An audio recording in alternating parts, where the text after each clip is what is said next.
So tell me, I wanted to jump quickly into the subject of cognitive health and brain health. Why people are certainly interested in this right now at a level that I'm not sure if they were before. I think you're right. Brain health is having a real moment right now, which I think is incredibly important. I really think since COVID, people felt like their brains were struggling, and you see that from the research as well as just talking to people. People are burned out, an increasing burden of mental health conditions in kids and adolescents. Something like 10 to 20% of adults over 40 feel like their cognitive function has changed or has decreased in some way. Plus, we're projecting that the burden of dementia will increase 2 or 3 times in the next 3 or 4 decades, and that by sort of 2040, 2050, it might be the leading cause of death in many countries around the world. Welcome back to the 90% Healthy podcast. I'm your co-host, Claudia, and I've got Dawn with me today. Claudia, it's been a year. It's our 1-year anniversary episode. It is, and boy, we have a treat for our audience. I am so excited. Yes. We have a neuroscientist with us today, and I must say that we're going to be talking about one of my favorite topics, which is about brain health, maximizing cognitive function. So, Dr. Tommy Wood, we are thrilled to have you with us. It's such a pleasure to be here. I'm really excited to chat with you guys. I wanted to do a quick intro because it is definitely worth that couple minutes to introduce the background that you bring forth to our audience. You have been a neuroscientist working with elite level professionals, utilizing various aspects of what you have learned across this industry to really work with world-class athletes. Currently, you're an associate professor of pediatrics and neuroscience at the University of Washington School of Medicine. And you really have been working on brain health across lifespans, from babies born preterm all the way to adults who perhaps experience brain trauma, which we're going to be touching on, and how to really have long-term cognitive function at a level that is optimal and lower the risk of dementia. So we have so much to unpack. You have an incredible framework that you have put together, and you have a book dropping toward the end of March in just a few weeks. So we are very excited to have you on as our anniversary episode. And let's dive in. Great. Yeah, so just a little bit of an introduction. The way I met Tommy back when I was at OSU, I had this crazy idea that I should be able to have an athlete come in and we should be able to do blood work, urine acids. We should be able to do a stool sample. I should be able to profile this athlete to say, because listen, my 125 pounder is different than my heavyweight who weighs 200, walks around the room at 235. And we need to figure out a way to zoom in it. So I reached out to a group at that time. It was called Nourish Balance Thrive. I think they're still alive. And Tommy, they referred me to Tommy, and Tommy and I get on the phone and we have this wonderful conversation. Well, then what comes out of this is I get an invitation to go down to a workshop down in Pensacola at the Institute of Human and Machine Cognition. Out of the blue, the director, Dr. Ken Ford, who's turned into a mutual friend for us, says, I hear you know a lot about HRV. Well, this all came from Tommy Wood. And I am so grateful because that was a life-changing event for me. Clearly the peak of my academic work. So Tommy, thank you. And thank you for agreeing to be on the podcast. We're so excited to have you. Yeah, this is now, several years. We've been good friends and known each other. So I'm excited that we can now meet in this format and chat some more. So tell me, I wanted to jump quickly into the subject of cognitive health and brain health. And if people may have been following your work or just listening to their favorite podcasts, you are everywhere. And I think you're continue to be, because it's a very important topic. And I'm just curious, in terms of your experience, why people are certainly interested in this right now at a level that I'm not sure if they were before. I think you're right. Brain health is having a real moment right now, which I think is incredibly important. For a long time, if you're in sort of the wellness spaces, it was maybe more focused on physical aesthetics, weight loss. If you're in some of the more sort of medical longevity fields, you might have talked a lot about cardiovascular disease, maybe cancer. But now, I really think since COVID, felt like their brains were struggling, and you see that from the research as well as just talking to people. People are burned out. There's an increasing burden of mental health conditions in kids and adolescents. Something like 10 to 20% of adults over 40 feel like their cognitive function has changed or has decreased in some way. Plus, we're projecting that the burden of dementia will increase 2 or 3 times in the next 3 or 4 decades, and that by sort of 2040, 2050, it might be the leading cause of death in many countries around the world. That's all of this brutal. kind of coming together, I think, kind of making people feel really acutely about brain health and starting to wonder if there's anything they can do about it.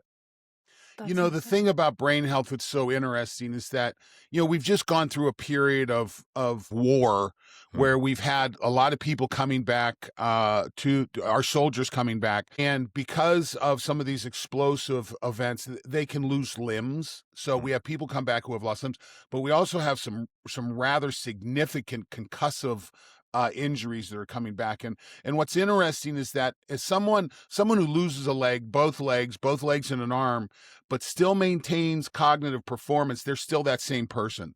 But all of a sudden you lose your mind, you lose your soul. And this is what's so difficult for people. And I get it. There's a fear there that I'm excited that you've taken the time to put together the book, The Stimulated Mind. We got an early version of it. It's wonderful. I was thinking about the word I wanted to use to describe it.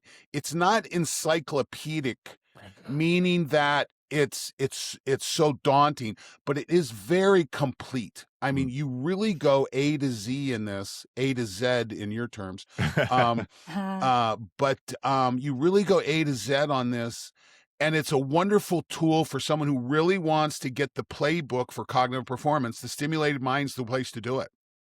Thanks so much. That was the goal, was to try and really cover the things that are going to be lasting in terms of lifestyle factors and advice and the practical application of those. So this is something that, I guess, to step back a second, a lot of books, as soon as you write them, they're out of date.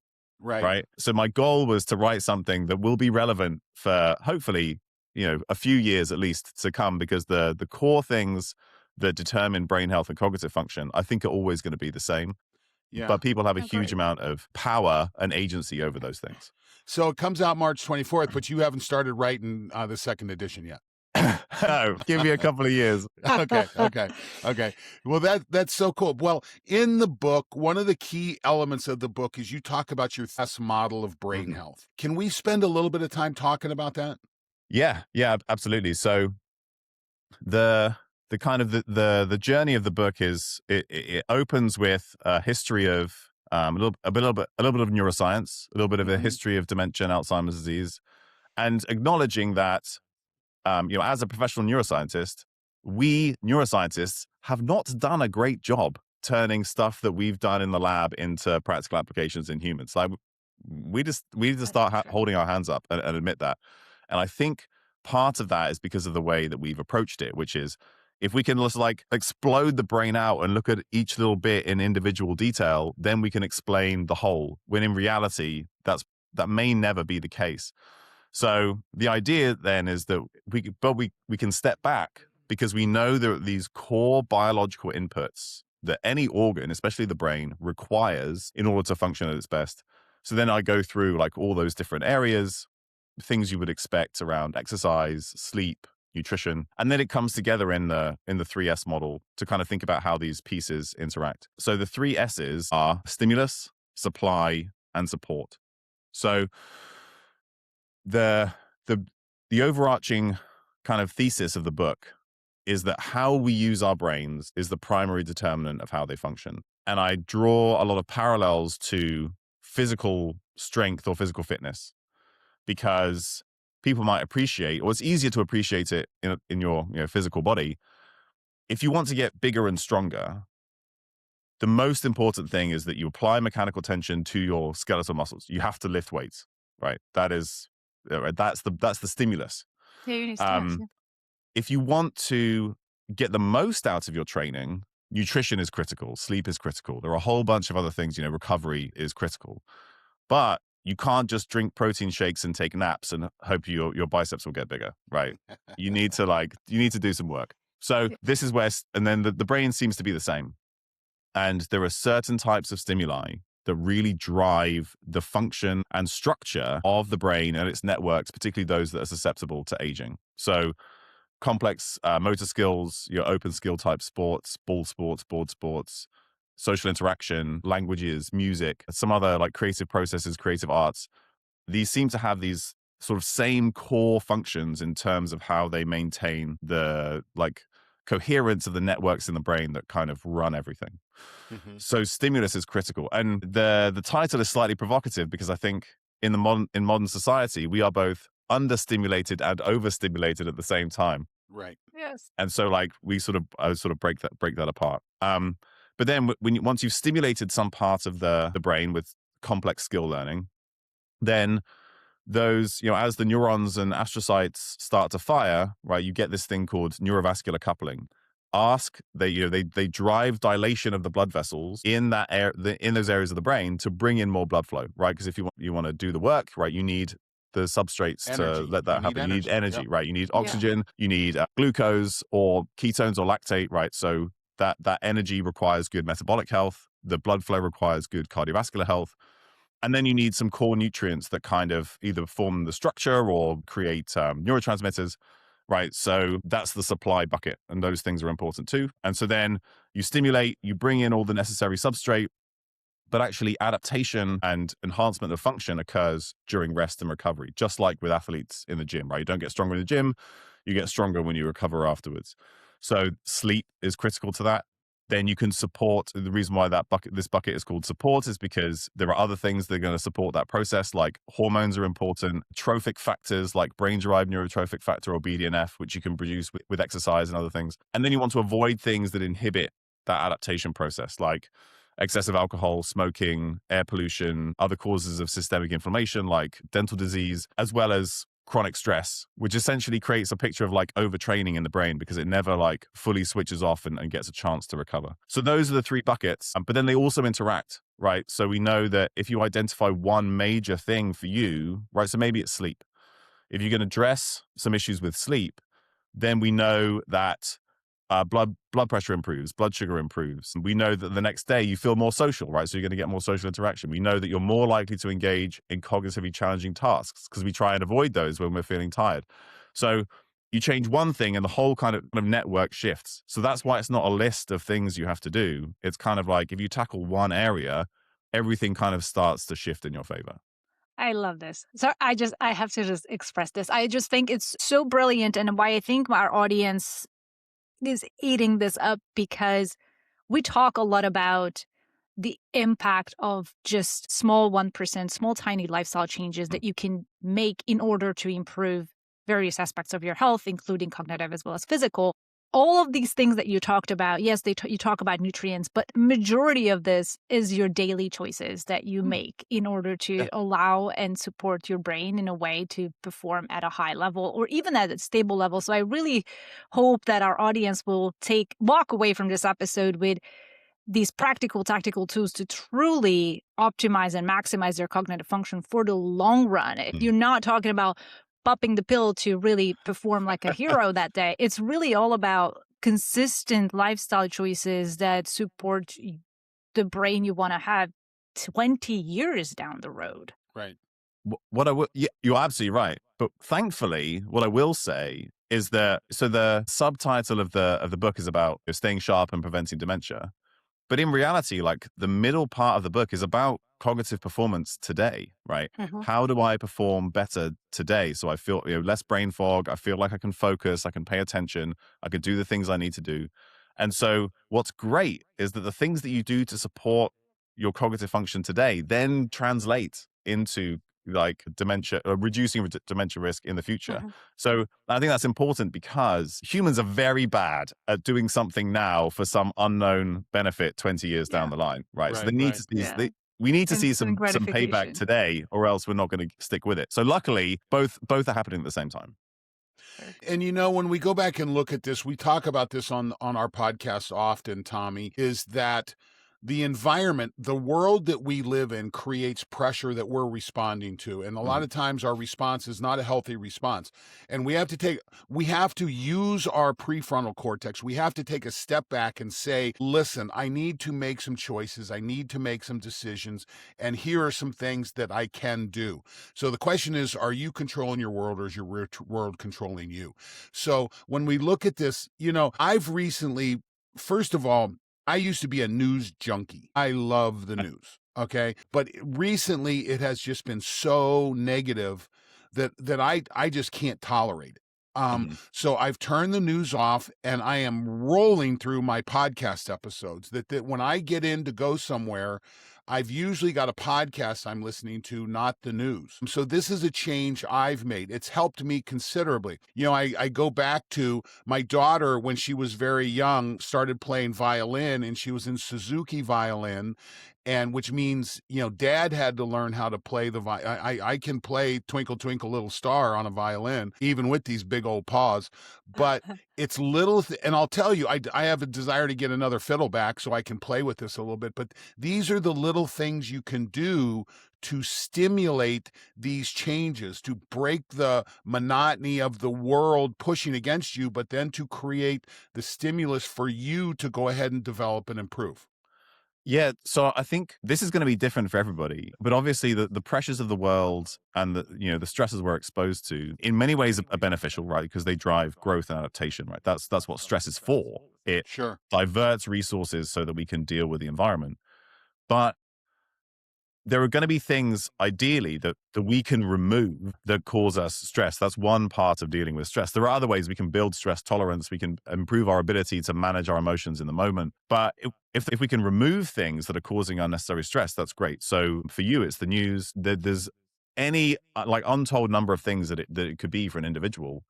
The most important thing, and this also relates to how we interpret like health information and all these lists of things that we're supposed to be doing, is that what happens is you stop doing, and this luckily probably wasn't the case for you, but right, you stop listening to the news and you get some potential benefits for not being exposed to the stress of listening to the news. But in the back of your mind, you're like, am I now a terrible person because I'm not staying fully informed about the world around me? And it's the same with, if somebody tells you have to do 4 hours of zone 2 exercise every week, or else you don't see any benefit. You're like, well, I can only do an hour. Am I going to get any benefit from that? Because I'm not hitting 4 hours, but then I'm obviously not a good enough person because I'm not investing in those 4 hours, right? And so we create these kind of additional stresses in our own head because we're like, well, I'm not doing the thing that I think I should be doing. So yes, find the things that you can remove, but then at the same time, as much as you can, like you just have to let them go, right? Because you end up getting the worst of both worlds. You're not doing the thing, and then you're stressing about not doing the thing, and then Yeah, they don't. we call that having compassion for yourself. Yeah, Take a step back, give yourself a break. Don't be so effing judgmental to yourself. And I think it was good that I used effing and not the real word. But you have to have compassion for Mm. yourself to take a step back and do this. Yeah, absolutely. Go for it, then. Okay, so we've talked about stimulus, the importance of learning, of novelty, of problem solving, getting in social. The monotony reduces the Mm. brain's resilience, so we need to break the monotony. Now, let's go down to supply. Yeah. Let's talk about fuel, oxygenation, metabolic health, those key elements, and as they relate to cognitive performance. Yeah, so those sort of 3 areas within supply, the first being good cardiovascular health. When you think about different patterns of dementia, maybe we'll just give a few definitions here. So dementia is the loss of cognitive function to the point where you essentially can't look after yourself from a day-to-day on a day-to-day basis. There are several types of dementia. The most common is Alzheimer's disease. It's somewhere like 60 to 80% of cases of dementia. The next most common is vascular dementia, which is sort of 10 to 20%. And then there are other like Lewy body dementia, dementia associated with Parkinson's disease, frontotemporal dementia. They're less common. And when we think about preventable dementias, which is now what the sort of the neuroscience and neurology communities are talking about, in reality, the bulk of that is going to be Alzheimer's disease and vascular dementia, which make up 70 to 90% of dementias. And sort of across those, somewhere between 45 and 70% potentially are preventable. And when you look at the brains of individuals which have these dementias after death, which is the main way we've kind of categorized these things, Right. which has its own issues, because how a brain looks on a slice under a microscope tells you very little about how that brain functioned in real life. And I tell you, as somebody who looks at brain slices under a microscope, it's just that's just the way it is. And most people who have Alzheimer's disease also have disease of the blood vessels in the brain. So the majority of dementias have some kind of issues with vascular disease or issues with the blood vessels. So one of the biggest predictors of dementia risk is high blood pressure, which obviously damages the lining of the blood vessels. It starts to drive atherosclerosis. This then makes them stiffer, right? They can't respond and supply bloods to the areas of the brain that they need to. There are some areas of the brain where the blood supply is very fragile, or, there's just a little bit less of it, like the white matter, which makes up like the middle part of our brain. And it's essentially what makes us human. It allows our prefrontal cortices to do those complex things you were talking about, Don. So there are certain areas, and the hippocampus as well, essentially the blood flow to the hippocampus, which is sort of just inside our ears, it's really important for memory.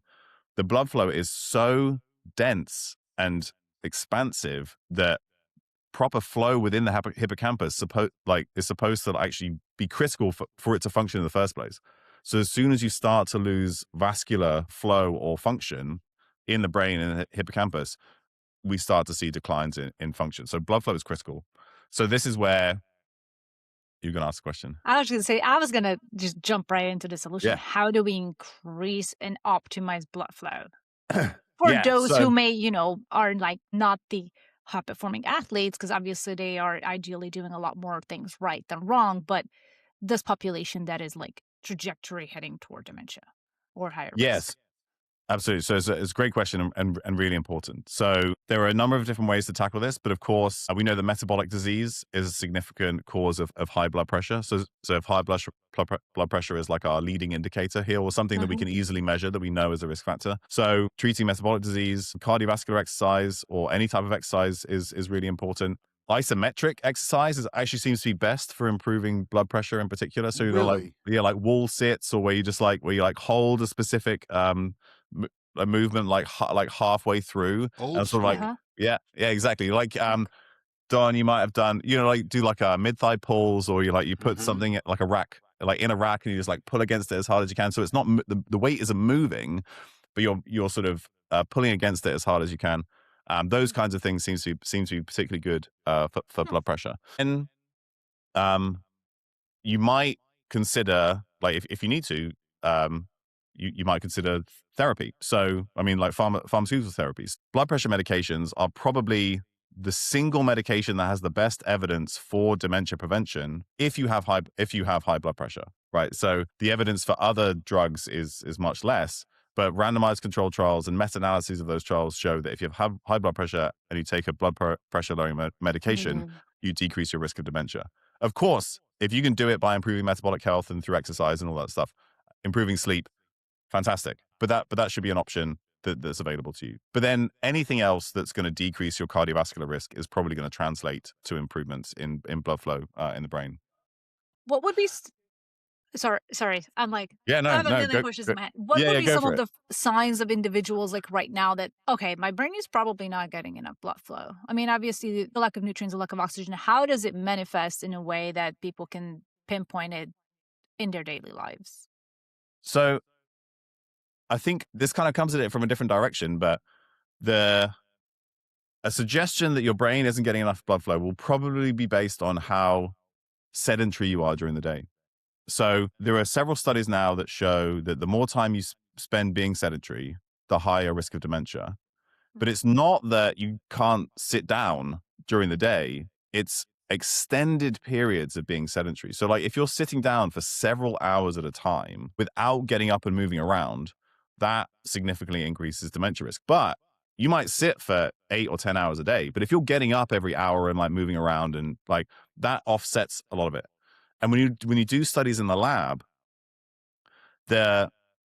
what happens if you sort of sit still for 2 or 3 hours, cognitive function starts to slowly decline.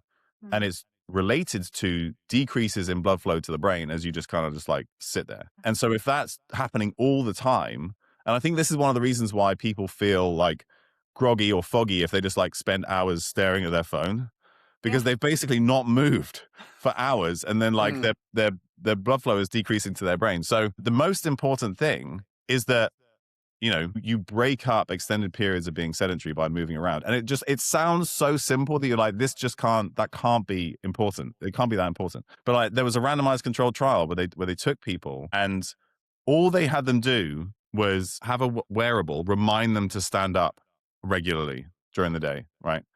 And this significantly reduced their blood pressure, almost the same amount as if they'd started taking a blood pressure lowering medication just by getting up. Yeah, I mean, it's crazy. So I think if you're spending a lot of time just like laying on the couch or sitting in a chair, that would be my easiest indicator to say there's going to be periods of time where your brain just isn't getting enough blood flow. And so many people have jobs where they go in and someone expects them to be sitting in a chair for 8 hours doing their thing. And this is where you got to kind of take ownership of your environment. Nothing says you have to sit in a chair. Nothing says you can't get a stand-up desk. Nothing says that you can't replace your chair with a fizz ball and have to stabilize on this, the whole thing. These are all choices you can make.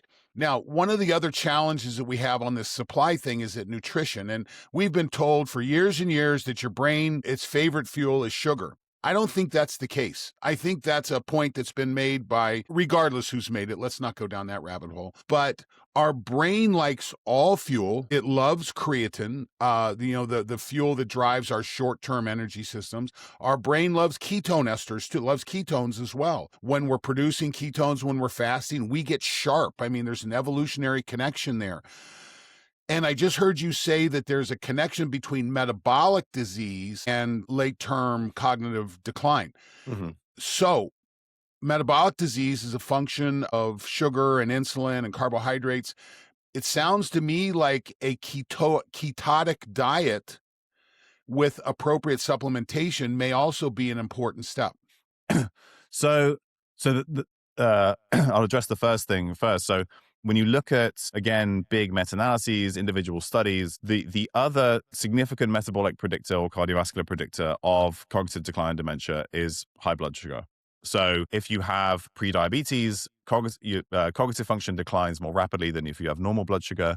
And if you have type 2 diabetes, that decline is even faster. And there are studies that show that, looking at the same individuals over time. And in big meta-analyses, if you look at the components of metabolic syndrome, so that's high blood pressure, high blood sugar, a low HDL cholesterol, high triglycerides, and elevated waist circumference, then blood pressure and blood sugar are the two most important predictors. So, yes. And it's not solved with an insulin shot. No, it's absolutely not. This is important. An insulin shot, but I do think that the large population use of GLP-1s might decrease dementia burden at the population level, right? Because they have an incredible effect on metabolic health in those who need them. So we might be changing the course of history with dementia because of these therapies. Honestly, yes. So you're right that anything that we can do to improve metabolic health, improve blood sugar control is going to be important. I don't think we need to go on a ketogenic diet to prevent dementia as long as we maintain good metabolic health. But you're right that there is some evidence that in individuals who are experiencing some cognitive decline and other conditions, so like there's some evidence in bipolar and some other psychiatric conditions, then ketogenic diets or supplementing with some kind of exogenous ketone. The Alzheimer's study, the Alzheimer's studies used MCTs, right? So medium chain triglycerides. Mm-hmm. And this is important, we think, because when you look at glucose uptake into the brain, one of like the kind of the sort of the standard expected things you see in Alzheimer's disease is that less glucose is getting into the brain. You can do these FDG PET scans, so like labeled glucose, see if it's getting into the brain. In the trial where, Stephen Kinane's trial where they gave medium chain triglycerides, the glucose regulation didn't change, but you saw an increase in uptake of labeled acetoacetate. So you were getting more of a ketone body into the brain, and that was associated with some improvements in cognitive function. So you're kind of like bypassing this step where maybe glucose is struggling to get into the brain. However, one interesting thing is that when you look at glucose getting into the brain, it doesn't tell you is it that glucose can't get in, or is it that the brain isn't asking for glucose in the first place? Like, is it supply or demand? And there are studies in particularly early Alzheimer's disease that show that if you stimulate the brain with a cognitive task, glucose can get in just fine. So some of the reason why glucose uptake into the brain decreases in Alzheimer's is because the brain isn't asking for it, because we're not using those So parts of the brain. lazy. Interesting. Yeah. So both things are important. Don't get me wrong, like metabolic health is critical, but like the stimulus side is important as well. So like think about muscles, right? Muscles are our main glucose sink. But in an individual with type 2 diabetes, they're already taking up more glucose because they're like, we need to get rid of it somehow. But they've reached a point where they can't take any more. The only way to get more in is to start moving those muscles so you create demand for that glucose to come through. And I think some of the same thing is going on in the brain at the same time. So metabolic health, fueling, critical. Ketones do seem to be beneficial. And I want to see more high quality trials, if I'm honest. Right. There are some studies. So Jonathan Little's group at UBC, they've done ketone ester studies in type 2 diabetes and obesity. And like sometimes the ketones improve cognitive function, sometimes they don't. I see. And Andrew Kuknick and the group at HMC have done something similar. You know, again, it's sort of like operators. You know, sometimes the ketones improve cognitive function, sometimes they don't. So I think we're still trying to figure out exactly the set of scenarios and the type of supplementation that's going to be beneficial. But certainly some promise. But if you maintain good metabolic health overall, then I think your brain will use whatever substrate you give it. That's awesome. And you mentioned a couple of things about using our brain in terms of doing cognitive tasks. Based on your research, what are some of the most impactful cognitive tasks that you have found and have seen to have the biggest bang for our buck? I mean, I've seen, you mentioned language learning, and then there's dancing. I've heard people talk about cursive writing. What are some of the skills that we should be practicing? Yeah. So the writing is an interesting one because actually that's shown up in a few studies as well, just like this process of physical writing, which nobody seems to do anymore. But I think that the way that I think about it is that the most important skills are ones that are kind of uniquely human, that require the rapid processing of multiple of information from multiple senses, if that makes sense. I say it that broadly because there's evidence that tons of different activities can have very similar effects on the brain. So if you take older adults and you teach them a language or you teach them music skills, both will result in improvements in executive function, right? And processing. So you don't have to do both. Like pick one that feels good to you. And there's an additional, so if we think about physical exercise, there's obviously the benefit of the aerobic component and fitness, cardiovascular fitness. There's a benefit of like resistance training because it does some magical stuff like releasing IGF-1 that supports white matter in the brain. But if you compare an exercise that has a coordinative component, right, you're constantly having to adapt to the environment or another person or strategize, right? You're playing tennis, you're trying to figure out how do I manipulate my opponent so I can get the ball past them, right? And it requires rapid processing of information. If you compare those kinds of sports to just like cycling or running or lifting weights, those are beneficial, but there's an additional benefit from that kind of like complex, fast processing kind of movement. So those are kinds of ways that we can get additional benefits to the brain. And when you look at across multiple different types of stimuli or skills, there was a really nice paper that came out recently called Creative Experiences and Brain Clocks.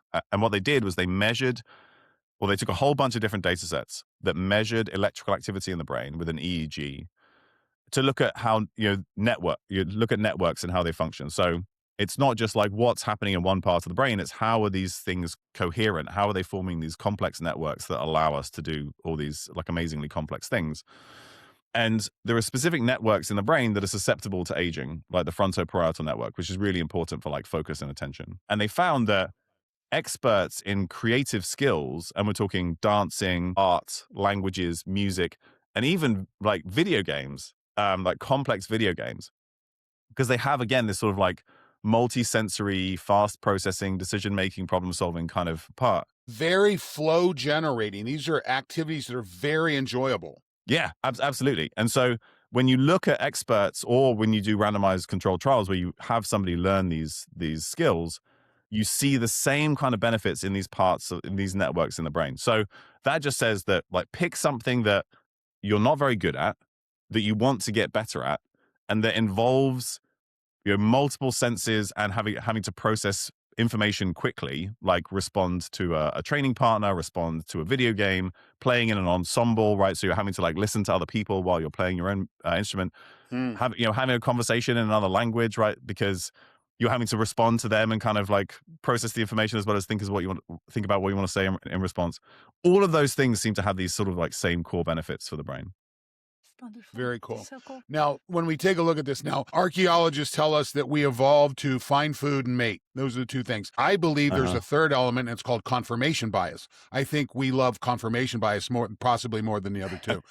But I know when I start working with an athlete, literally the first thing I teach them to do is journal, written journal, they all want to go to their phones and type with their thumbs. And I'm like, nope, we're not doing that. We're going to a written journal. And this is something we use this to work out all the key elements, because I think the way I understand it is that learning starts in the motor cortex, and we've got to stimulate that there, and we're missing that with keyboards and swiping screens. So as we take a look at that, I think that's important. You've mentioned aerobic fitness, and I believe in the book you actually mentioned zone 1, 2, 3, not really worrying about 4 and 5, but investing, having compassion in yourself. You don't need to leave sweat spots on the floor from exhaustion to get the benefit of aerobic exercise. In fact, you may not need to break a sweat.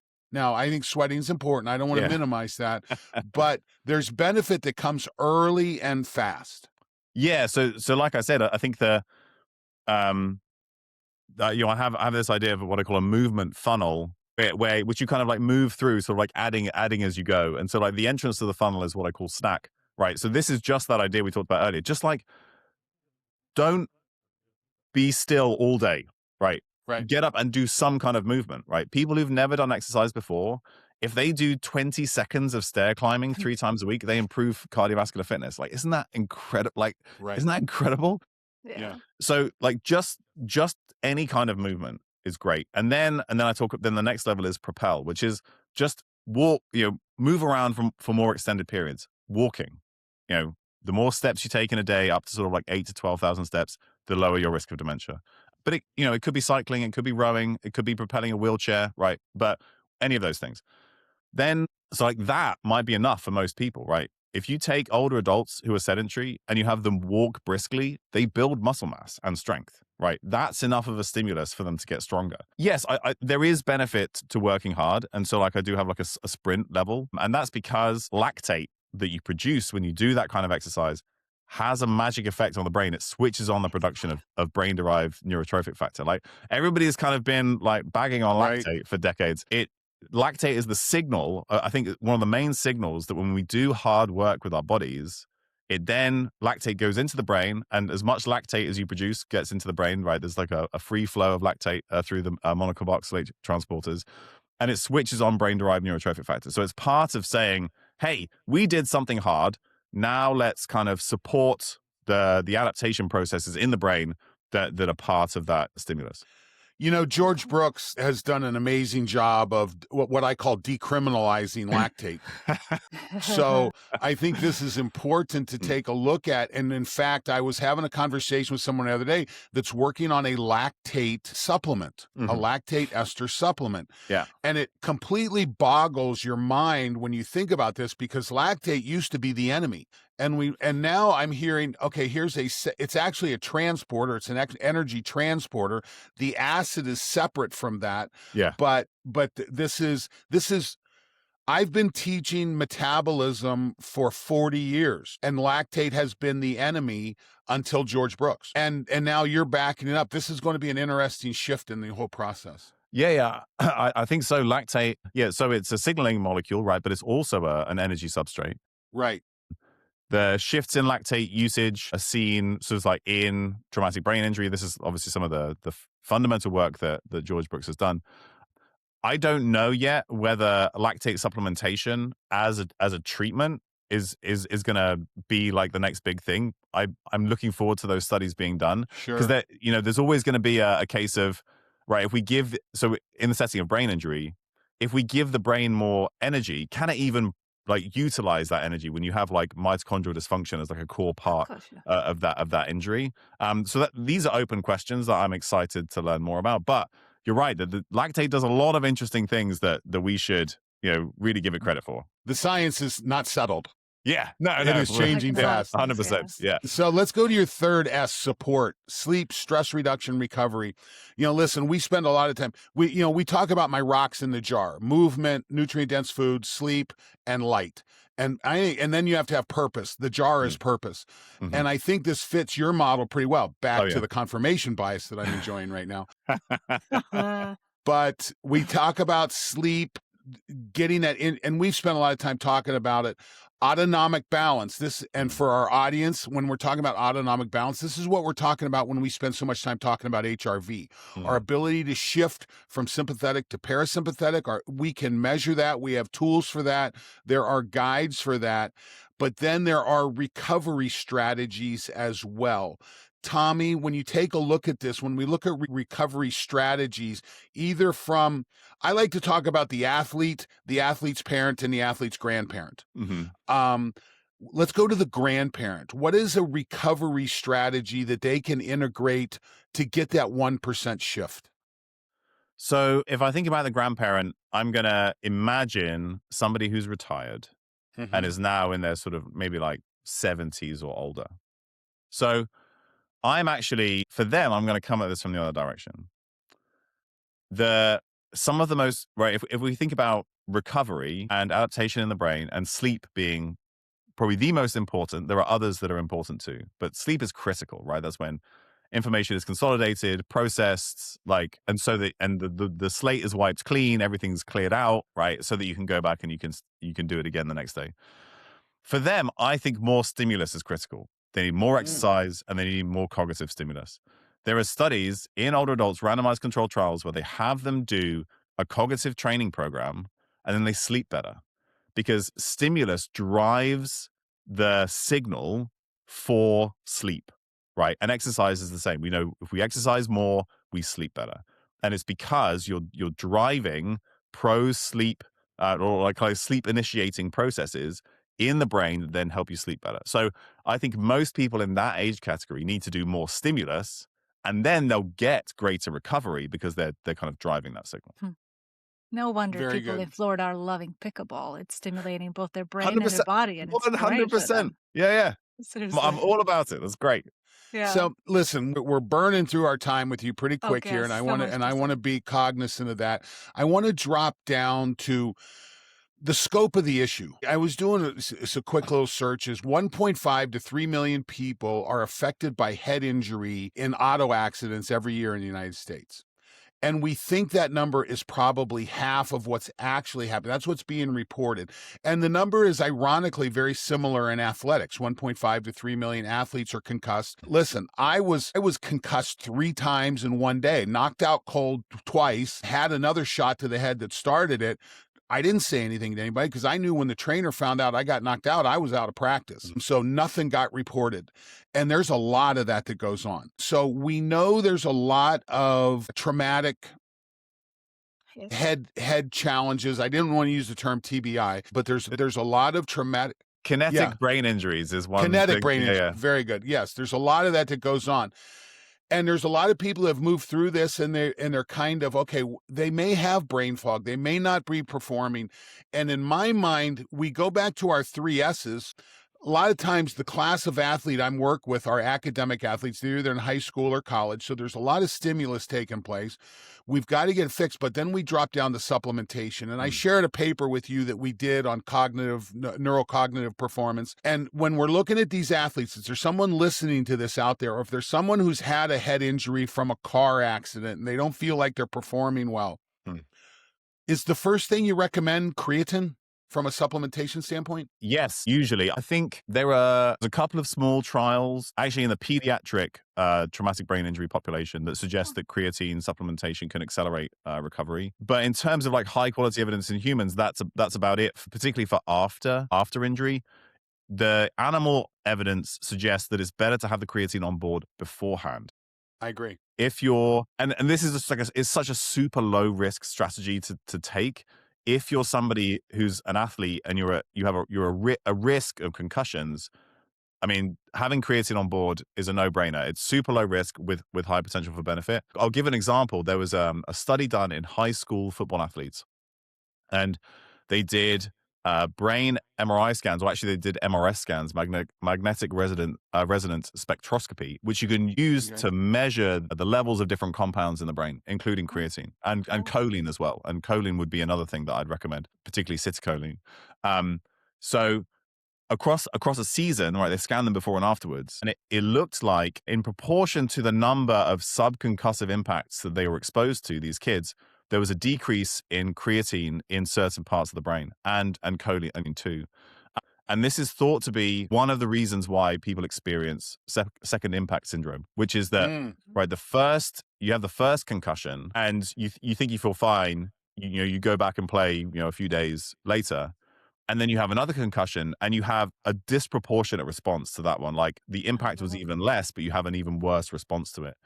And it's potentially, right, there's a whole bunch of things that could be going on, but it could be that because you've depleted some of your energy substrate, you've lost some creatine in the first impact, then you have less energetic buffer when you have the next injury. So again, like, creatine is something super low risk. Plus, if we think about some of the, this is again sort of drawing from multiple strands of evidence, but if you think about some of the symptoms you might experience after long-term after concussion, sleep disturbances, depression, creatine has been shown to improve those things, right? Randomized controlled trials of creatine in depression, improving or offsetting some of the effects of sleep deprivation on like skills and cognitive function.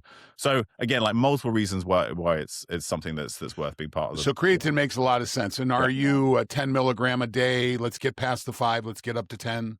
Yes. So I think, I would generally dose by body weight, if I'm honest, especially if you're working with youth athletes. So then we're talking kind of, 0.1 to 0.2 grams per kilo. So that's going to, for somebody like me, that's going to be 10 to 20 grams. But, for smaller individuals, they would need less. And, maybe you increase it, for a short time period after a head impact, or, the setting of sleep deprivation. But something like that is probably going to get people most of the way. Now, you just mentioned choline and acetylcholine. So for our audience, the major neurotransmitter in the brain is acetylcholine. It makes sense. If it drops, you're going to have lower performance. How do you recommend supplementing choline?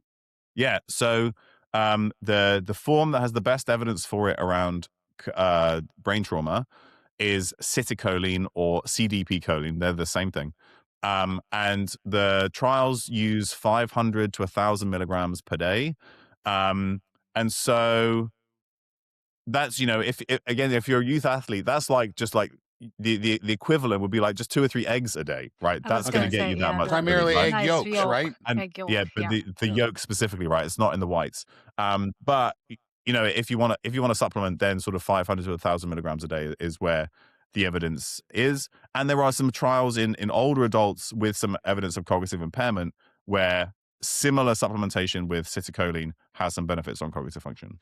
What about acetylcholine esterase inhibitors? So the acetylcholine esterase is the enzyme that breaks down acetylcholine for our audience, and we can inhibit that. What are your thoughts there? Yeah, so that's a great question. These are used as frontline therapies in Alzheimer's disease. Okay. Right. That because they help to manage symptoms. This is because acetylcholine is critical for the encoding, well, first for focus and attention, but then also for encoding memories. And so early on in Alzheimer's disease, people might take an acetylcholine esterase inhibitor in order to kind of maintain some of that choline signal, because like cholinergic signaling in like the basal forebrain is really critical for all these sort of basic cognitive processes. But it doesn't change the course of the disease. Like, at some point, right, you're not kind of changing the underlying biology.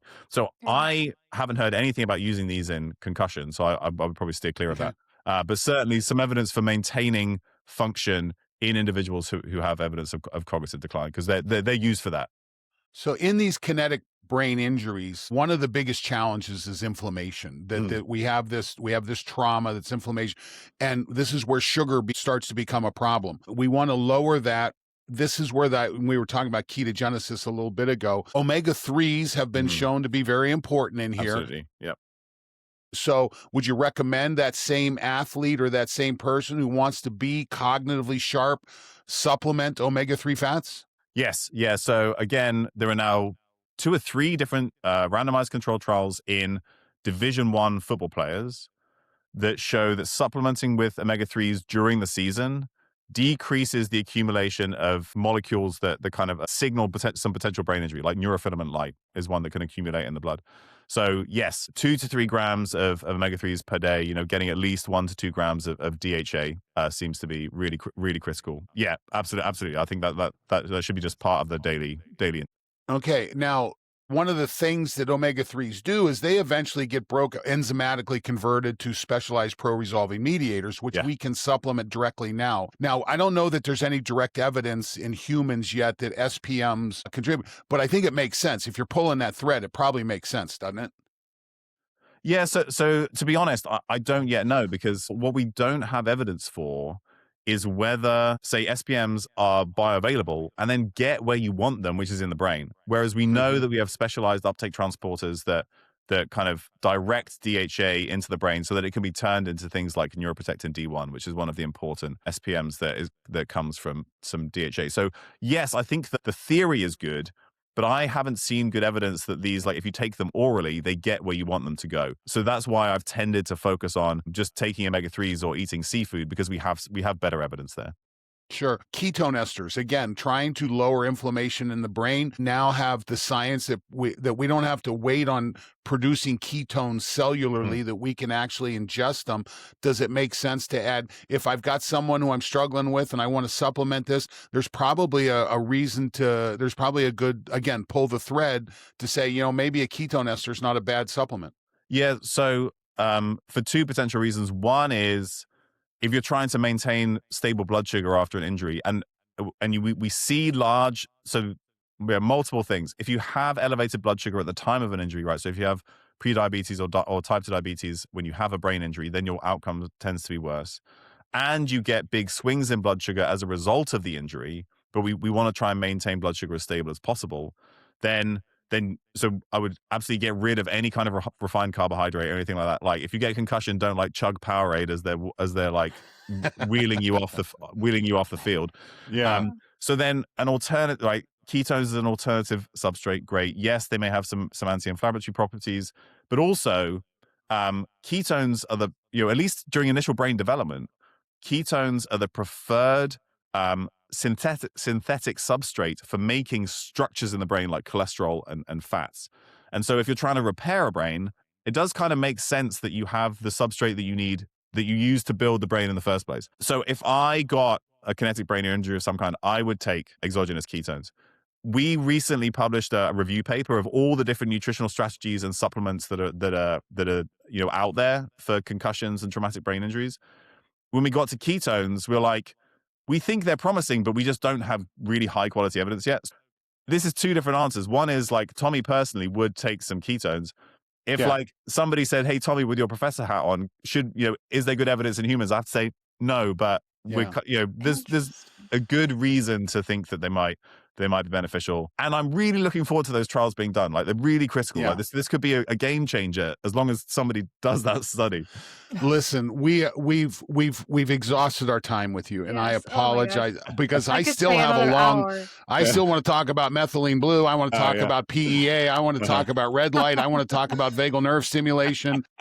Yeah. So, but we don't we'll have have you the back. time. Tommy, thank you so much for being our anniversary guest. Yes. What a pleasure. We couldn't have asked for anybody better. If the stimulated brain, we can find it wherever you buy books. Pre-order, Yeah. right? Yeah. So the Stimulated Mind, go to wherever you normally buy books, Amazon, bookshop.org, whatever. If you go to thestimulatedmind.com, all the details are there, or on my website, drtommywood.com. And then, equally head to Instagram at Dr. Tommy Wood, and sort of all the links and all my podcasts We'll and link kind them of in those things are there. the show notes. Thank you. And Tommy, you have a great podcast. Oh yeah, thanks. That you do. Yes. Yeah, the Better Brain Fitness podcast. It's mainly wherever you get podcasts, but it's also you get it earlier on Substack. So if you go to the URL betterbrain.fitness, and you can sign up for that takes you straight to Substack, and you can do the free one. You don't have to pay or anything. And this is with my friend Josh Turknett, who's a neurologist, and we answer questions. So you can submit questions. Excellent podcast. So Yeah, great. thank you so much. Yeah, and so like any questions you have about any of this, send them to us and we will gladly tackle them. Thank So you, Tommy. please share, subscribe. That really helps us move forward. We talked about where you can find Tommy. You can find me at trainrecoverwin.com. You can find me on the Instagram or the website. You can find us on LinkedIn. If you have questions, reach out. Tommy, I am so grateful. Thank you for spending an hour with us. Thank you so much. And can't wait to see you on all the other platforms you are hopping on soon. Thanks. And thank you both. This was fantastic. This was great. Thank you. Bye.